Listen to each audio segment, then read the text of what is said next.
আসসালামু আলাইকুম, welcome back to my channel. আজকে আপনাদের সাথে খুবই মজার একটি রেসিপি শেয়ার করব। বেগুনের এই রেসিপিটি খেতে অসাধারণ। আপনারা হয়তো অনেকেই আচারি বেগুন খেয়েছেন। না, আজকে আমি আচারি বেগুন করব না, কিন্তু এই বেগুনের রেসিপিটা আচারি বেগুনের থেকেও মজার। আমি বেগুনের এই রেসিপিটাই বেগুনের সাথে ইলিশ মাছ দিয়ে করব। আপনারা শুধু বেগুন দিয়েও এই রেসিপিটি তৈরি করতে পারেন। আমরা তো সবসময় বেগুন ভাজাই খেয়ে থাকি।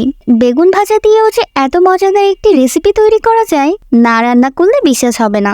বাসায় যদি বেগুন থেকে থাকে, এখনই এই রেসিপিটি তৈরি করতে পারেন। ঘরে থাকা সামান্য কিছু উপকরণ দিয়ে আজকে এই রেসিপিটি তৈরি করে দেখাবো। চলুন তাহলে দেখে নেওয়া যাক।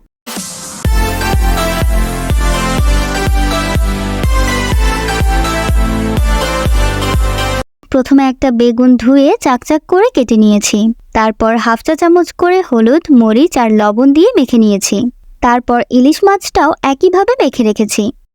এবার বেগুন আর ইলিশ মাছটা ভেজে নিব।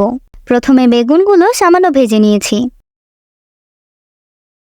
তারপর ইলিশ মাছগুলো ভেজে নিয়েছি। বেগুন আর ইলিশ মাছ একদম পারফেক্টভাবে ভাজা হয়ে গেলে তারপর এখানে 3টা পেঁয়াজ কুচি করে নিয়েছি আর নিয়েছি কয়েকটা কাঁচামরিচ। এবার ওই তেলে পেঁয়াজ কুচিগুলো দিয়ে দিচ্ছি। পেঁয়াজটা একটু ভাজা হয়ে গেলে পরিমাণ মতো সামান্য লবণ দিয়ে দিচ্ছি। তারপর আদা রসুনের পেস্ট দিয়েছি 1 চা চামচ। এবার 1 চা চামচ মরিচ, হাফ চা চামচ হলুদ আর 1 চা চামচ ধনিয়ার গুঁড়ো দিয়েছি। এখন মশলাটা একটু কষিয়ে নেব। তারপর কাঁচামরিচগুলো দিয়ে দিয়েছি। এবার সামান্য একটু পানি দিয়ে মশলাটা ভালো করে কষিয়ে নিচ্ছি, যাতে মশলার কাঁচা গন্ধটা চলে যায়। এবার তেলটা উপরে উঠে আসলে হাফ কাপ পরিমাণ পানি দিয়ে ভাজা বেগুন আর ইলিশ মাছগুলো দিয়ে দিচ্ছি।